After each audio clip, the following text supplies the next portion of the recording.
Bonjour à tous et bienvenue dans les bonnes ondes du mardi 2 mai. Il est midi si vous nous écoutez en direct, 18h si vous écoutez la rediffusion ou l'heure de votre choix si vous passez par le podcast. Dans tous les cas, vous êtes bien sur Plume FM le 102.1.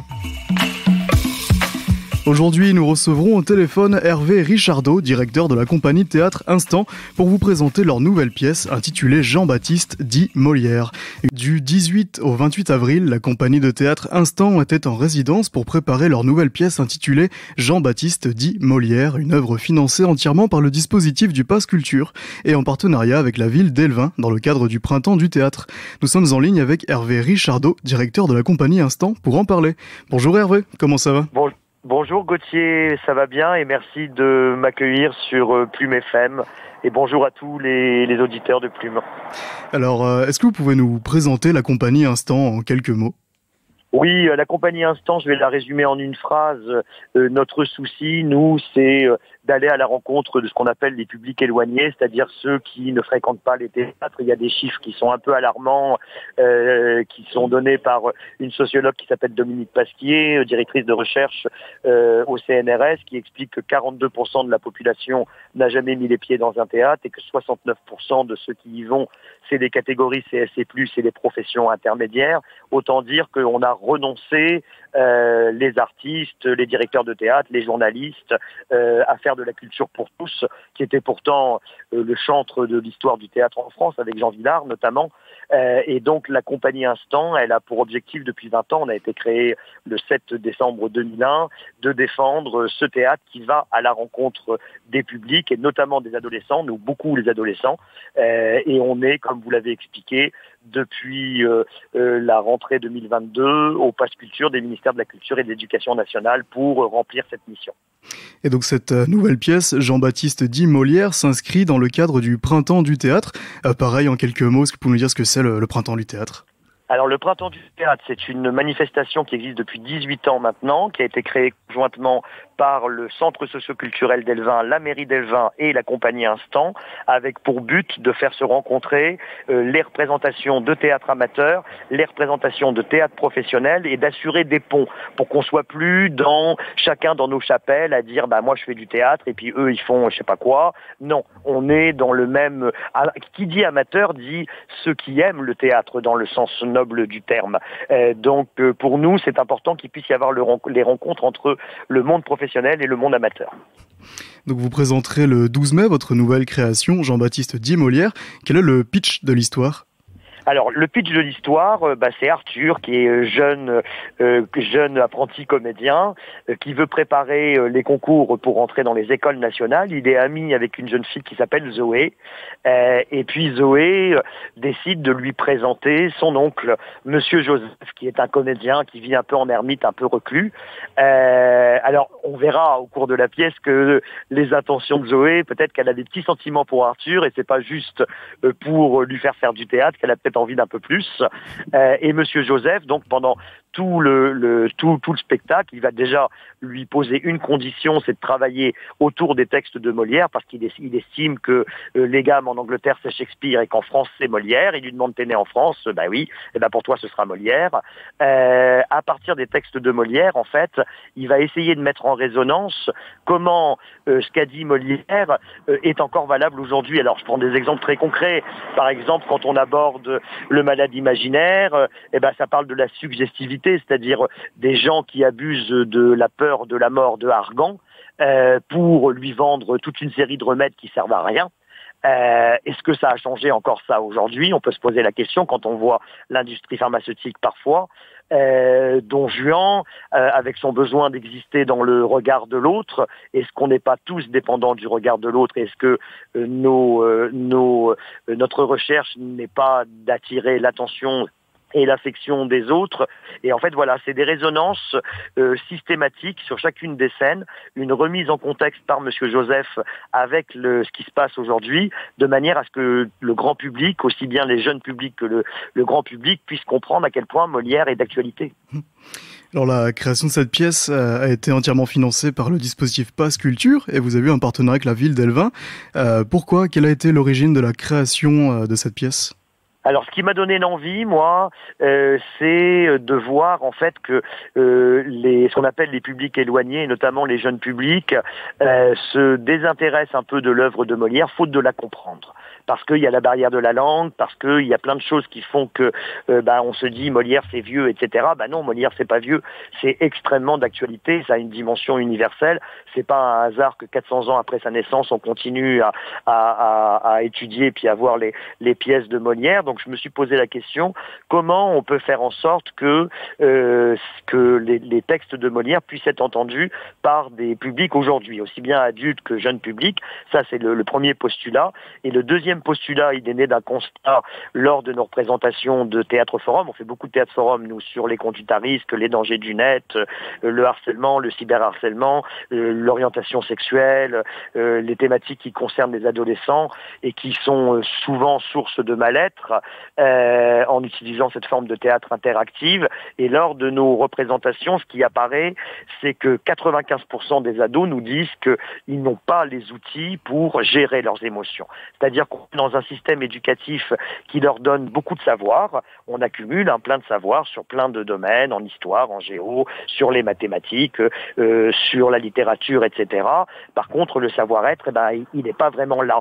Et là où ça me surprend un peu, c'est que la pédagogie est quand même née à l'époque de la Grèce antique.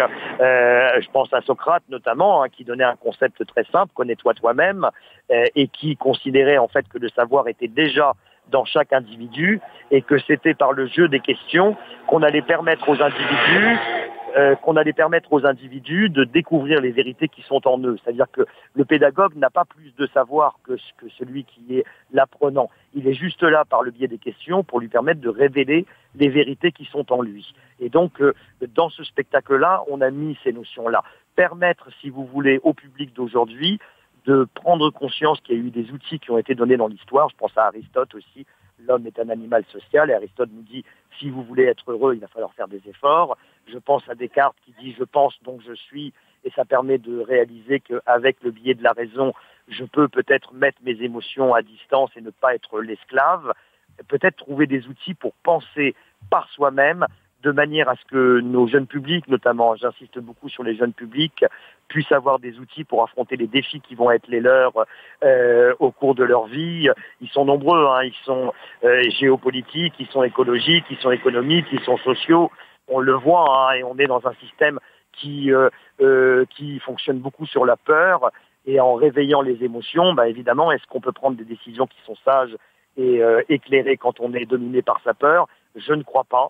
Donc voilà, c'est peut-être rappeler qu'il est possible de vivre un peu en autonomie à condition d'accepter de ne pas répéter les informations qu'on lit sur les réseaux sociaux ou qu'on entend à la télé, mais peut-être d'avoir un esprit critique et de penser par soi-même. Il y a un point de vue que partagent beaucoup de jeunes sur la société, justement, c'est qu'il est très anxiogène. Et du coup, en fait, ça permet de poser des mots sur les mots, cette pièce, en quelque sorte. C'est exactement ça. C'est de poser des mots M-O-T-S sur les mots M-A-U-X. Et plus je vais développer mon vocabulaire, plus je serai en capacité de dire. C'est-à-dire que si j'ai pas eu la capacité dans mon éducation de comprendre le sens des mots, qu'est-ce qui va s'exprimer? C'est ma violence, c'est ma colère, l'envie de casser, l'envie de détruire. On le voit là, par le biais des révoltes, même lors des manifestations, etc. Il y a une envie de tout casser, quoi. Alors que si je suis en capacité de mettre des mots, M-O-T-S, sur ce que je ressens, évidemment, ça permet de mettre l'émotion à distance, encore une fois. Moi, je crois qu'un être humain qui est gouverné uniquement par son émotion, il va droit dans le mur, quoi. Donc, c'est notre rôle, de manière très humble. Vous savez, on est des colibris, Gauthier, très clairement. À dire que le nombre de spectateurs qu'on rencontre, même si on a 200 spectateurs dans la salle, ça reste très minime sur l'ensemble de l'humanité. Nous sommes sur des territoires, même si la compagnie a joué cette saison à Lyon, Lille, Charleville-Mézières, Bordeaux, etc. Malgré tout, ça reste des territoires très limités par rapport à l'échelle nationale et puis encore plus par rapport à l'univers. Mais si chacun met sa petite goutte, fait sa part, peut-être que l'humanité, elle peut prendre un autre chemin, voilà. Et j'ai conscience que j'en verrai pas le bout, moi, de ce truc-là. Et c'est pas grave, je suis pas là. C'est un peu comme l'homme qui plantait des arbres, qui passe sa vie à planter des chênes parce qu'il observe que la nature disparaît autour de lui à cause de l'action des humains. Et il se met en tête de planter des chênes malgré la guerre de 14, malgré la guerre de 40. et à la fin de sa vie, les jeunes reviennent s'installer dans sa région pour y vivre, et lui, il meurt paisiblement à l'hospice de Banon, sans en récupérer un quelconque, ni une considération, ni une récompense. Il le fait juste parce qu'il n'a rien de plus important à faire et que ça lui semble nécessaire. Voilà, et moi je crois que le théâtre, c'est un espace où on a la possibilité d'interroger nos conditionnements éducatifs et sociétaux, parce que les émotions, elles sont jouées par des comédiens et qu'on est spectateurs. Donc du coup, on a de la distance par rapport à ce qui se vit sur le plateau. Et je pense que le théâtre a besoin d'être accompagné d'actions autour de la représentation, pas être juste des consommateurs dans une salle de spectacle, mais faire de l'action en amont pour aller rencontrer les publics, faire connaître les résonances entre un texte et puis leur vie de public d'aujourd'hui, et puis faire des bords de scène ensuite pour parler de langage symbolique, de notions d'esthétique, comment je peux être touché dans mon cœur juste par une jolie image, un peu comme un tableau vivant, hein. C'est un peu ça peut-être la mise en scène et puis le théâtre. À vous écouter en parler, en fait, c'est bien plus qu'un simple pièce de théâtre. Il y a beaucoup de poésie et de messages à comprendre, en fait, dans cette histoire. Voilà, enfin très humblement encore une fois, mais je crois que je m'inscris dans une histoire qui est celle de la Grèce antique, en tous les cas qu'on connaît, puisque c'est les traces écrites qu'on en a. Et le théâtre a sans doute existé avant, mais le principe du théâtre sous l'Antiquité, c'était justement de faire forum et de permettre aux individus de mettre à distance leur vie sociale et leur vie éducative, et après d'échanger autour de la représentation pour cheminer. Voilà, on n'est pas là pour donner des vérités. On est là pour questionner, je crois. Et en tous les cas, moi, c'est comme ça que j'ai à cœur, ce qui n'empêche pas de faire sourire le spectateur, de donner de l'énergie, du rythme, parce que le Jean-Baptiste Poquelin dit Molière, ça dure 1h05 et c'est sur un rythme extrêmement énergique. Et il y a du rire, il y a des choses un peu plus profondes, mais effectivement, je crois qu'on est là pour partager nos questionnements, en tous les cas. Alors un peu plus tôt, vous parliez du public jeune. Est-ce que justement cette pièce a été écrite en tête de plaire à un public plus jeune ?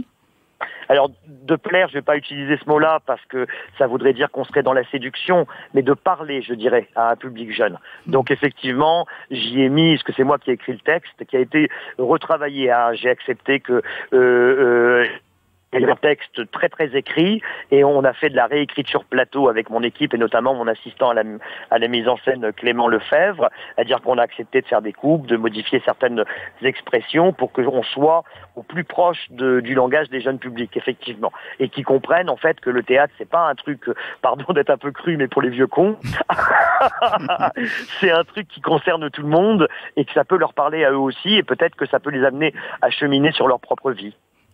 Et donc cette pièce est financée par le Pass Culture. Est-ce que du coup vous avez eu un cahier des charges pour la création de la pièce ? Non, on est au Pass Culture. Ouais, vraiment, on a une grande marge de manœuvre là-dessus. Évidemment, il faut qu'il y ait une action pédagogique derrière. Mais là, on est en plein dans ce système-là. Donc, c'est quoi le Pass Culture ?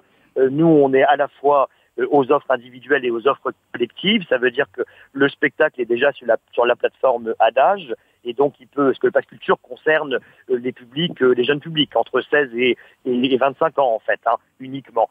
Donc ça veut dire que par exemple les établissements scolaires peuvent choisir ce spectacle et que la représentation, le coût du déplacement, le salaire des comédiens, tout ça est pris en charge par les ministères de la Culture et de l'Éducation nationale, ce qui permet effectivement à des jeunes publics de voir un nombre de spectacles nettement plus important que ce qu'ils voyaient auparavant. Quand on regarde les chiffres, il y a une étude qui est parue par le Pass Culture.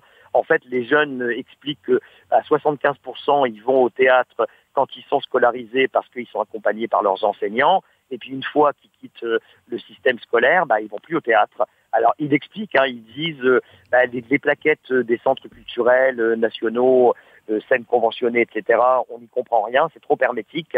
Donc quand on va au théâtre, ça descend quand même à moins de 40% après l'école.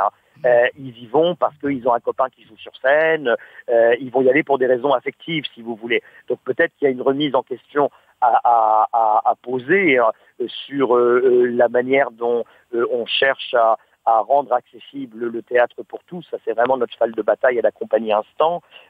Et puis mettre les outils. Moi, je crois en la nécessité, du coup, d'aller rencontrer les publics là où ils se trouvent. Donc, d'accepter. Je l'avais vu faire par Peter Brook, qui était venu présenter un spectacle dans une forme extrêmement dépouillée, alors que c'était un spectacle qui parlait de l'Afrique du Sud et qui tournait dans le monde entier. Il avait accepté de réduire la scénographie juste avec des orisiotes, c'est-à-dire des projecteurs de jardin, si vous voulez, hein. Et puis une scénographie qui était construite autour de carton, alors que la vraie scénographie était nettement plus, plus riche et plus esthétique. Et il se déplaçait lui-même pour après avoir un échange avec les publics, quoi. Et j'ai été très touché, j'ai pu échanger avec Monsieur Brook, j'ai été très touché par cette démarche, moi qui avais un peu la prétention de croire qu'il fallait faire absolument quelque chose d'extrêmement esthétique, de symbolique, etc. Et ben il m'a donné une claque, ce monsieur qui avait déjà à l'époque peut-être 70 ans, hein. Il m'a donné une claque en me montrant que non, ce qui était important, c'est d'aller à la rencontre des publics et de permettre aux gens de comprendre que par le théâtre, ils avaient la possibilité de questionner leur propre vie.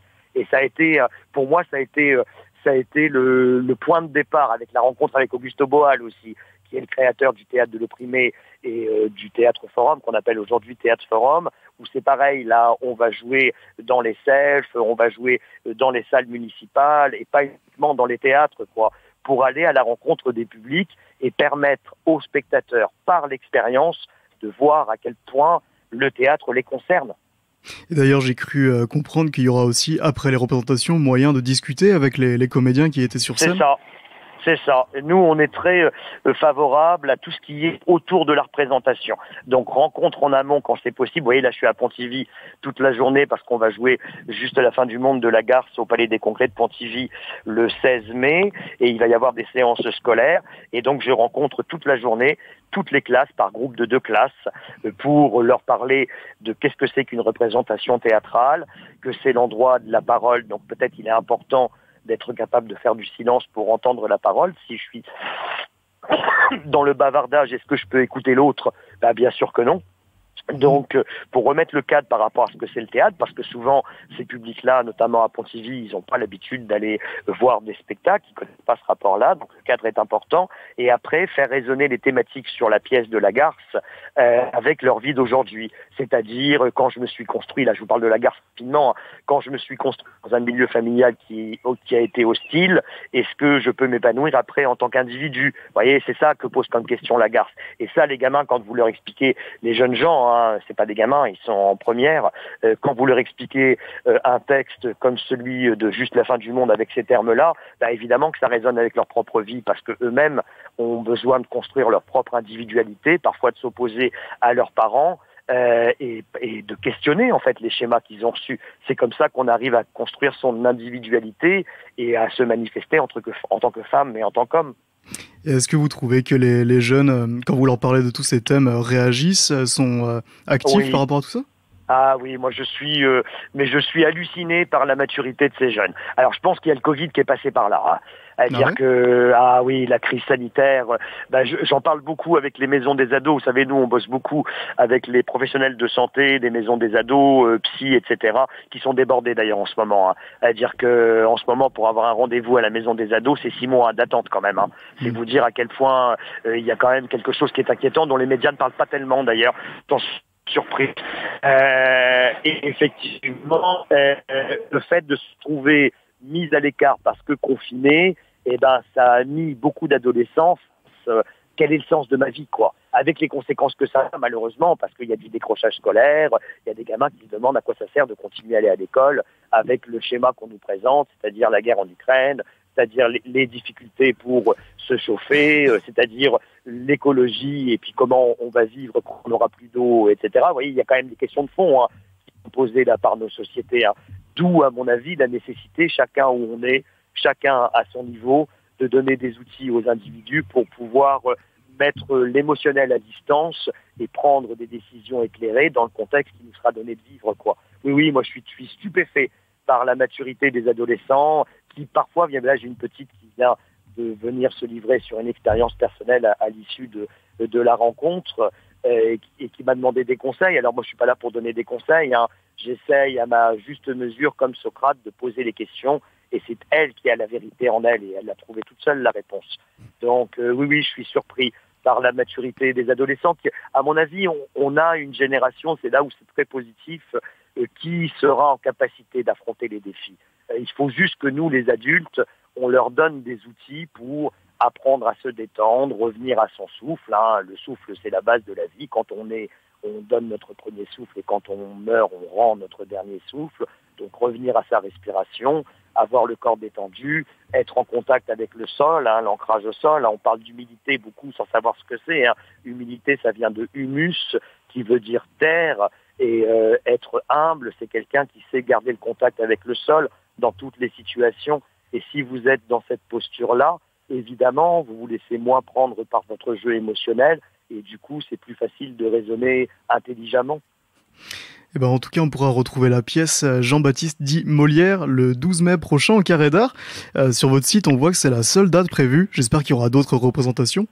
Oui, mais c'est comme toujours. Nous, on est une compagnie privée, c'est-à-dire que contrairement, je ne sais pas si vous connaissez le système un peu de vente des spectacles, les compagnies qui sont subventionnées, si vous voulez, par le ministère de la Culture, souvent, ils font des coproductions entre plusieurs théâtres. Aujourd'hui, il n'y a plus de théâtres qui sont en capacité de financer à eux seuls une création. Donc, ça veut dire qu'il y a une tournée qui est organisée parce qu'il y a une coprod pendant le temps de résidence. Pour les compagnies privées, c'est un petit peu différent. Il faut prendre son petit bâton de pèlerin et puis aller démarcher. On a déjà fait pas mal de devis sur Jean-Baptiste dit Molière, notamment pour des établissements scolaires. Donc oui, il y a des dates qui sont déjà envisagées pour ce spectacle qui, à mon avis, est une forme qui correspond à son temps. Est-ce que vous avez d'autres représentations à venir de d'autres pièces? Oui. Je vous disais juste la fin du monde. On a encore beaucoup de représentations de Prise au piège, qui est un spectacle de théâtre forum sur les conduites à risque et les dangers du net et le harcèlement. Toutes les dates sont sur la rubrique agenda. Je peux pas vous les citer comme ça parce que je les ai pas en tête. Cette saison, la compagnie Instance, qui est vraiment, moi je remercie la divine providence tous les jours, c'est 150 représentations sur la saison 2022-2023, quand on sait qu'un statut d'intermittent, c'est 507 heures, donc 43 cachets de 12 heures, je vous laisse un peu imaginer ce que ça représente en termes de travail. On joue quasiment une journée sur deux. Voilà. En tout cas, tous nos auditeurs peuvent retrouver toutes vos prochaines dates sur votre site Compagnie Instant. Merci beaucoup Hervé, c'était très intéressant d'en discuter avec vous. Et je vous souhaite une bonne représentation le 12 mai, donc on le rappelle, au Carré d'Art. Merci beaucoup, et puis encore merci aux auditeurs de Plume FM d'avoir pris le temps de m'écouter. Merci de m'avoir laissé ce temps pour pouvoir échanger avec vous. C'est toujours très agréable de venir parler sur l'antenne de Plume. Ça a fait plaisir. Bonne journée et à bientôt. À bientôt, merci Gauthier, au revoir.